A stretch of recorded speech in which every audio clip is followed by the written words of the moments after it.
Paper 173. Monday in Jerusalem. Early on this Monday morning, by prearrangement, Jesus and the apostles assembled at the home of Simon in Bethany, and after a brief conference they set out for Jerusalem. The 12 were strangely silent as they journeyed on toward the temple. They had not recovered from the experience of the preceding day. They were expectant, fearful, and profoundly affected by a certain feeling of detachment growing out of the Master's sudden change of tactics, coupled with his instruction that they were to engage in no public teaching throughout this Passover week. As this group journeyed down Mount Olivet, Jesus led the way, the apostles following closely behind in meditative silence. There was just one thought uppermost in the minds of all save Judas Iscariot, and that was, "What will the Master do today?" The one absorbing thought of Judas was, "What shall I do? Shall I go on with Jesus and my associates, or shall I withdraw? And if I am going to quit, how shall I break off?" It was about 9 o'clock on this beautiful morning when these men arrived at the temple. They went at once to the large court where Jesus so often taught, and after greeting the believers who were awaiting him, Jesus mounted one of the teaching platforms and began to address the gathering crowd.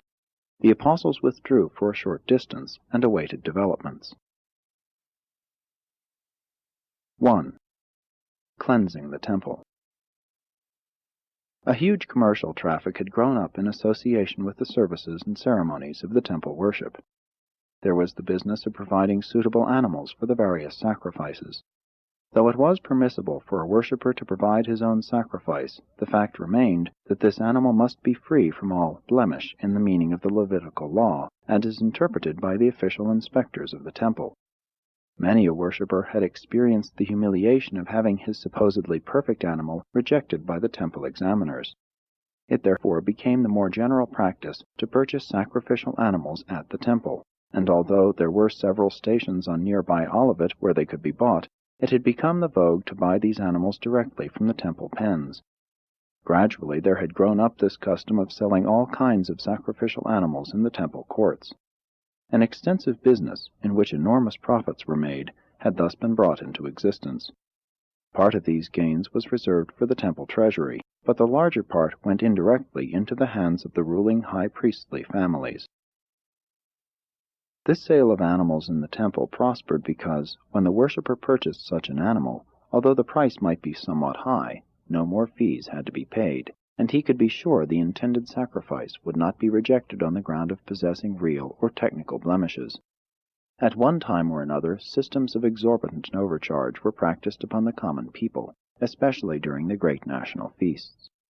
At one time the greedy priests went so far as to demand the equivalent of the value of a week's labor for a pair of doves which should have been sold to the poor for a few pennies. The sons of Annas had already begun to establish their bazaars in the temple precincts, those very merchandise marts which persisted to the time of their final overthrow by a mob 3 years before the destruction of the temple itself. But traffic in sacrificial animals and sundry merchandise was not the only way in which the courts of the temple were profaned. At this time there was fostered an extensive system of banking and commercial exchange which was carried on right within the temple precincts. And this all came about in the following manner. During the Asmonean dynasty, the Jews coined their own silver money, and it had become the practice to require the temple dues of 1/2 shekel and all other temple fees to be paid with this Jewish coin. This regulation necessitated that money changers be licensed to exchange the many sorts of currency in circulation throughout Palestine and other provinces of the Roman Empire for this orthodox shekel of Jewish coining. The temple head tax, payable by all except women, slaves, and minors, was 1/2 shekel, a coin about the size of a 10-cent piece, but twice as thick. By the times of Jesus, the priests had also been exempted from the payment of temple dues. Accordingly, from the 15th to the 25th of the month preceding the Passover, accredited money changers erected their booths in the principal cities of Palestine for the purpose of providing the Jewish people with proper money to meet the temple dues after they had reached Jerusalem. After this 10-day period, these money changers moved on to Jerusalem and proceeded to set up their exchange tables in the courts of the temple. They were permitted to charge the equivalent of from 3 to 4 cents commission for the exchange of a coin valued at about 10 cents. And in case of a coin of larger value was offered for exchange, they were allowed to collect double. Likewise did these temple bankers profit from the exchange of all money intended for the purchase of sacrificial animals, and for the payment of vows, and the making of offerings. These temple money changers not only conducted a regular banking business for profit in the exchange of more than 20 sorts of money which the visiting pilgrims would periodically bring to Jerusalem, but they also engaged in all other kinds of transactions pertaining to the banking business. Both the temple treasury and the temple rulers profited tremendously from these commercial activities. It was not uncommon for the temple treasury to hold upwards of $10 million, while the common people languished in poverty and continued to pay these unjust levies. In the midst of this noisy aggregation of money changers, merchandisers, and cattle sellers, Jesus on this Monday morning attempted to teach the gospel of the heavenly kingdom. He was not alone in resenting this profanation of the temple. The common people, especially the Jewish visitors from foreign provinces, also heartily resented this profiteering desecration of their national house of worship. At this time the Sanhedrin itself held its regular meetings in a chamber surrounded by all this babel and confusion of trade and barter. As Jesus was about to begin his address, two things happened to arrest his attention. At the money table of a nearby exchanger, a violent and heated argument had arisen over the alleged overcharging of a Jew from Alexandria, while at the same moment the air was rent by the bellowing of a drove of some 100 bullocks, which was being driven from one section of the animal pens to another. As Jesus paused, silently but thoughtfully contemplating this scene of commerce and confusion, close by he beheld a simple-minded Galilean, a man he had once talked with in iron, being ridiculed and jostled about by supercilious and would-be superior Judeans, and all of this combined to produce one of those strange and periodic uprisings of indignant emotion in the soul of Jesus. To the amazement of his apostles, standing near at hand, who refrained from participation in what so soon followed, Jesus stepped down from the teaching platform and, going over to the lad who was driving the cattle through the court, took from him his whip of cords and swiftly drove the animals from the temple. But that was not all. He strode majestically before the wondering gaze of the thousands assembled in the temple court to the farthest cattle pen, and proceeded to open the gates of every stall and to drive out the imprisoned animals. By this time the assembled pilgrims were electrified, and with uproarious shouting they moved toward the bazaars and began to overturn the tables of the money changers. In less than 5 minutes all commerce had been swept from the temple. By the time the nearby Roman guards had appeared on the scene, all was quiet, and the crowds had become orderly. Jesus, returning to the speaker's stand, spoke to the multitude. "You have this day witnessed that which is written in the Scriptures. My house shall be called a house of prayer for all nations, but you have made it a den of robbers." But before he could utter other words, the great assembly broke out in hosannas of praise, and presently a throng of youths stepped out from the crowd to sing grateful hymns of appreciation that the profane and profiteering merchandisers had been ejected from the sacred temple. By this time certain of the priests had arrived on the scene, and one of them said to Jesus, "Do you not hear what the children of the Levites say?" And the Master replied, "Have you never read, 'Out of the mouths of babes and sucklings has praise been perfected'?" And all the rest of that day, while Jesus taught, guards set by the people stood watch at every archway, and they would not permit anyone to carry even an empty vessel across the temple courts. When the chief priests and the scribes heard about these happenings, they were dumbfounded. All the more they feared the Master, and all the more they determined to destroy him. But they were nonplussed. They did not know how to accomplish his death, for they greatly feared the multitudes, who were now so outspoken in their approval of his overthrow of the profane profiteers. And all this day, a day of quiet and peace in the temple courts, the people heard Jesus' teaching and literally hung on his words. This surprising act of Jesus was beyond the comprehension of his apostles. They were so taken aback by this sudden and unexpected move of their Master that they remained throughout the whole episode huddled together near the speaker's stand. They never lifted a hand to further this cleansing of the temple. If this spectacular event had occurred the day before, at the time of Jesus' triumphal arrival at the temple, at the termination of his tumultuous procession through the gates of the city, all the while loudly acclaimed by the multitude, they would have been ready for it, but coming as it did, they were wholly unprepared to participate. This cleansing of the temple discloses the Master's attitude toward commercializing the practices of religion, as well as his detestation of all forms of unfairness and profiteering at the expense of the poor and the unlearned. This episode also demonstrates that Jesus did not look with approval upon the refusal to employ force to protect the majority of any given human group against the unfair and enslaving practices of unjust minorities who may be able to entrench themselves behind political, financial, or ecclesiastical power. Shrewd, wicked, and designing men are not to be permitted to organize themselves for the exploitation and oppression of those who, because of their idealism, are not disposed to resort to force for self-protection or for the furtherance of their laudable life projects. 2. Challenging the Master's authority. On Sunday, the triumphal entry into Jerusalem so overawed the Jewish leaders that they refrained from placing Jesus under arrest. Today, this spectacular cleansing of the temple likewise effectively postponed the Master's apprehension. Day by day, the rulers of the Jews were becoming more and more determined to destroy him, but they were distraught by two fears, which conspired to delay the hour of striking. The chief priests and the scribes were unwilling to arrest Jesus in public, for fear the multitude might turn upon them in a fury of resentment. They also dreaded the possibility of the Roman guards being called upon to quell a popular uprising. At the noon session of the Sanhedrin, it was unanimously agreed that Jesus must be speedily destroyed, inasmuch as no friend of the Master attended this meeting, but they could not agree as to when and how he should be taken into custody. Finally, they agreed upon appointing 5 groups to go out among the people and seek to entangle him in his teaching, or otherwise to discredit him in the sight of those who listened to his instruction. Accordingly, about 2 o'clock, when Jesus had just begun his discourse on the liberty of sonship, a group of these elders of Israel made their way up near Jesus and, interrupting him in the customary manner, asked this question: "By what authority do you do these things? Who gave you this authority?"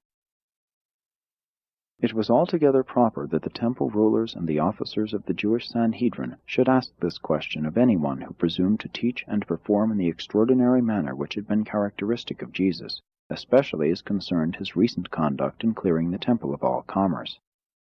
These traders and money changers all operated by direct license from the highest rulers, and a percentage of their gains was supposed to go directly into the temple treasury. Do not forget that authority was the watchword of all Jewry. The prophets were always stirring up trouble because they so boldly presumed to teach without authority, without having been duly instructed in the rabbinic academies and subsequently regularly ordained by the Sanhedrin. Lack of this authority in pretentious public teaching was looked upon as indicating either ignorant presumption or open rebellion. At this time only the Sanhedrin could ordain an elder or teacher, and such a ceremony had to take place in the presence of at least 3 persons who had previously been so ordained. Such an ordination conferred the title of rabbi upon the teacher, and also qualified him to act as a judge, binding and loosing such matters as might be brought to him for adjudication.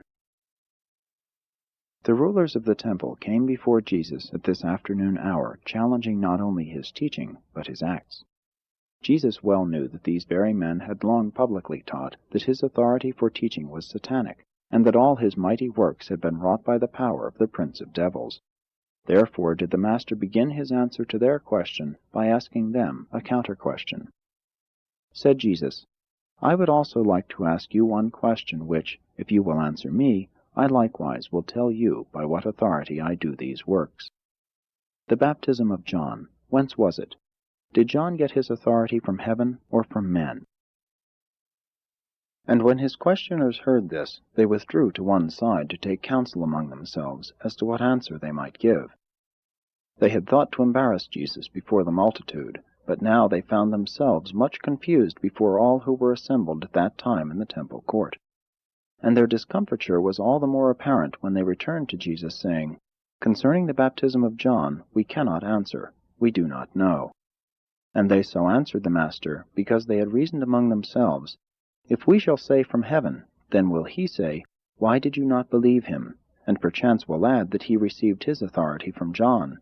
And if we shall say, from men, then might the multitude turn upon us, for most of them hold that John was a prophet.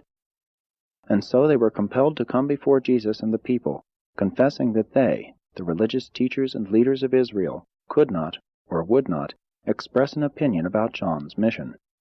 And when they had spoken, Jesus, looking down upon them, said, Neither will I tell you by what authority I do these things. Jesus never intended to appeal to John for his authority. John had never been ordained by the Sanhedrin. Jesus' authority was in himself and in his Father's eternal supremacy. In employing this method of dealing with his adversaries, Jesus did not mean to dodge the question. At first it may seem that he was guilty of a masterly evasion, but it was not so. Jesus was never disposed to take unfair advantage of even his enemies. In this apparent evasion, he really supplied all his hearers with the answer to the Pharisees' question as to the authority behind his mission. They had asserted that he performed by authority of the prince of devils. Jesus had repeatedly asserted that all his teaching and works were by the power and authority of his Father in heaven. This the Jewish leaders refused to accept, and were seeking to corner him into admitting that he was an irregular teacher since he had never been sanctioned by the Sanhedrin. In answering them as he did, while not claiming authority from John, he so satisfied the people with the inference that the effort of his enemies to ensnare him was effectively turned upon themselves, and was much to their discredit in the eyes of all present. And it was this genius of the Master for dealing with his adversaries that made them so afraid of him. They attempted no more questions that day. They retired to take further counsel among themselves. But the people were not slow to discern the dishonesty and insincerity in these questions asked by the Jewish rulers. Even the common folk could not fail to distinguish between the moral majesty of the Master and the designing hypocrisy of his enemies. But the cleansing of the temple had brought the Sadducees over to the side of the Pharisees in perfecting the plan to destroy Jesus, and the Sadducees now represented a majority of the Sanhedrin. 3. Parable of the Two Sons. As the caviling Pharisees stood there in silence before Jesus, he looked down on them and said, Since you are in doubt about John's mission, and arrayed in enmity against the teaching and the works of the Son of Man, give ear while I tell you a parable. A certain great and respected landholder had 2 sons, and desiring the help of his sons in the management of his large estates, he came to one of them, saying, Son, go work today in my vineyard. And this unthinking son answered his father, saying, I will not go. But afterward he repented, and went. When he had found his older son likewise, he said to him, Son, go work in my vineyard. And this hypocritical and unfaithful son answered, Yes, my father, I will go. But when his father had departed, he went not. Let me ask you, which of these sons really did his father's will? And the people spoke with one accord, saying, The first son. And then said Jesus, Even so. And now do I declare that the publicans and harlots, even though they appear to refuse the call to repentance, shall see the error of their way, and go on into the kingdom of God before you, who make great pretensions of serving the Father in heaven, while you refuse to do the works of the Father. It was not you, the Pharisees and scribes, who believed John, but rather the publicans and sinners. Neither do you believe my teaching, but the common people hear my words gladly. Jesus did not despise the Pharisees and Sadducees personally. It was their systems of teaching and practice which he sought to discredit. He was hostile to no man, but here was occurring the inevitable clash between a new and living religion of the Spirit and the older religion of ceremony, tradition, and authority. All this time the 12 apostles stood near the Master, but they did not in any manner participate in these transactions. Each one of the 12 was reacting in his own peculiar way to the events of these closing days of Jesus' ministry in the flesh, and each one likewise remained obedient to the Master's injunction to refrain from all public teaching and preaching during this Passover week. 4. Parable of the Absent Landlord. When the chief Pharisees and the scribes who had sought to entangle Jesus with their questions had finished listening to the story of the 2 sons, they withdrew to take further counsel, and the master, turning his attention to the listening multitude, told another parable. There was a good man who was a householder, and he planted a vineyard. He set a hedge about it, dug a pit for the winepress, and built a watchtower for the guards. Then he let this vineyard out to tenants, while he went on a long journey into another country. And when the season of the fruits drew near, he sent servants to the tenants to receive his rental. But they took counsel among themselves, and refused to give these servants the fruits due their master. Instead they fell upon his servants, beating one, stoning another, and sending the others away empty-handed. And when the householder heard about all this, he sent other and more trusted servants to deal with these wicked tenants, and these they wounded, and also treated shamefully. And then the householder sent his favorite servant, his steward, and him they killed. And still, in patience and with forbearance, he dispatched many other servants, but none would they receive. Some they beat, others they killed, and when the householder had been so dealt with, he decided to send his son to deal with these ungrateful tenants, saying to himself, "They may mistreat my servants, but they will surely show respect for my beloved son." But when these unrepentant and wicked tenants saw the son, they reasoned among themselves, "This is the heir. Come, let us kill him, and then the inheritance will be ours." So they laid hold on him, and after casting him out of the vineyard, they killed him. When the Lord of that vineyard shall hear how they have rejected and killed his son, what will he do to those ungrateful and wicked tenants? And when the people heard this parable, and the question Jesus asked, they answered, "He will destroy those miserable men, and let out his vineyard to other and honest farmers, who will render to him the fruits in their season." And when some of them who heard perceived that this parable referred to the Jewish nation and its treatment of the prophets, and to the impending rejection of Jesus and the gospel of the kingdom, they said in sorrow, "God forbid that we should go on doing these things." Jesus saw a group of the Sadducees and Pharisees making their way through the crowd, and he paused for a moment until they drew near him, when he said, "You know how your fathers rejected the prophets, and you well know that you are set in your hearts to reject the Son of Man." And then, looking with searching gaze upon those priests and elders who were standing near him, Jesus said, "Did you never read in the Scripture about the stone which the builders rejected, and which, when the people had discovered it, was made into the cornerstone? And so once more do I warn you that, if you continue to reject this gospel, presently will the kingdom of God be taken away from you, and be given to a people willing to receive the good news, and to bring forth the fruits of the Spirit. And there is a mystery about this stone, seeing that whoso falls upon it, while he is thereby broken in pieces, shall be saved. But on whomsoever this stone falls, he will be ground to dust, and his ashes scattered to the four winds." When the Pharisees heard these words, they understood that Jesus referred to themselves and the other Jewish leaders. They greatly desired to lay hold on him then and there, but they feared the multitude. However, they were so angered by the Master's words that they withdrew and held further counsel among themselves as to how they might bring about his death.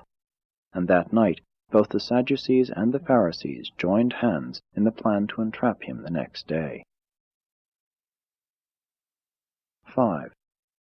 Parable of the Marriage Feast. After the scribes and rulers had withdrawn, Jesus addressed himself again to the assembled crowd, and spoke the parable of the wedding feast. He said, "The kingdom of heaven may be likened to a certain king who made a marriage feast for his son, and dispatched messengers to call those who had previously been invited to the feast to come, saying, 'Everything is ready for the marriage supper at the king's palace.' Now many of those who had once promised to attend at this time refused to come. When the king heard of these rejections of his invitation, he sent other servants and messengers, saying, 'Tell all those who were bidden to come, for, behold, my dinner is ready. My oxen and my fatlings are killed, and all is in readiness for the celebration of the forthcoming marriage of my son.' But again did the thoughtless make light of this call of their king, and they went their ways, one to the farm, another to the pottery, and others to their merchandise. Still others were not content thus to slight the king's call, but in open rebellion they laid hands on the king's messengers, and shamefully mistreated them, even killing some of them. And when the king perceived that his chosen guests, even those who had accepted his preliminary invitation and had promised to attend the wedding feast, had finally rejected his call, and in rebellion had assaulted and slain his chosen messengers, he was exceedingly wroth. And then this insulted king ordered out his armies and the armies of his allies, and instructed them to destroy these rebellious murderers, and to burn down their city. And when he had punished those who spurned his invitation, he appointed yet another day for the wedding feast, and said to his messengers, They who were first bidden to the wedding were not worthy, so go now into the parting of the ways, and into the highways, and even beyond the borders of the city, and as many as you shall find, bid even these strangers to come in and attend this wedding feast. And then these servants went out into the highways and the out-of-the-way places, and they gathered together as many as they found, good and bad, rich and poor, so that at last the wedding chamber was filled with willing guests. When all was ready, the king came in to view his guests, and much to his surprise, he saw there a man without a wedding garment. The king, since he had freely provided wedding garments for all his guests, addressing this man, said, Friend, how is it that you come into my guest's chamber on this occasion without a wedding garment? And this unprepared man was speechless. Then said the king to his servants, Cast out this thoughtless guest from my house to share the lot of all the others who have spurned my hospitality and rejected my call. I will have none here except those who delight to accept my invitation, and who do me the honor to wear those guest garments so freely provided for all. After speaking this parable, Jesus was about to dismiss the multitude when a sympathetic believer, making his way through the crowds toward him, asked, But Master, how shall we know about these things? How shall we be ready for the king's invitation? What sign will you give us whereby we shall know that you are the Son of God? And when the master heard this, he said, Only one sign shall be given you. And then, pointing to his own body, he continued, Destroy this temple, and in 3 days I will raise it up. But they did not understand him, and as they dispersed, they talked among themselves, saying, Almost 50 years has this temple been in building, and yet he says he will destroy it and raise it up in 3 days. Even his own apostles did not comprehend the significance of his utterance, but subsequently, after his resurrection, they recalled what he had said. About 4 o'clock this afternoon, Jesus beckoned to his apostles and indicated that he desired to leave the temple and to go to Bethany for their evening meal and a night of rest. On the way up Olivet, Jesus instructed Andrew, Philip, and Thomas that, on the morrow, they should establish a camp nearer the city, which they could occupy during the remainder of the Passover week. In compliance with this instruction, the following morning they pitched their tents in the hillside ravine overlooking the public camping park of Gethsemane, on a plot of ground belonging to Simon of Bethany. Again, it was a silent group of Jews who made their way up the western slope of Olivet on this Monday night. These 12 men, as never before, were beginning to sense that something tragic was about to happen. While the dramatic cleansing of the temple during the early morning had aroused their hopes of seeing the Master assert himself and manifest his mighty powers, the events of the entire afternoon only operated as an anticlimax in that they all pointed to the certain rejection of Jesus' teaching by the Jewish authorities. The apostles were gripped by suspense and were held in the firm grasp of a terrible uncertainty. They realized that only a few short days could intervene between the events of the day just past and the crash of an impending doom. They all felt that something tremendous was about to happen, but they knew not what to expect. They went to their various places for rest, but they slept very little. Even the Alphaeus twins were at last aroused to the realization that the events of the Master's life were moving swiftly toward their final culmination.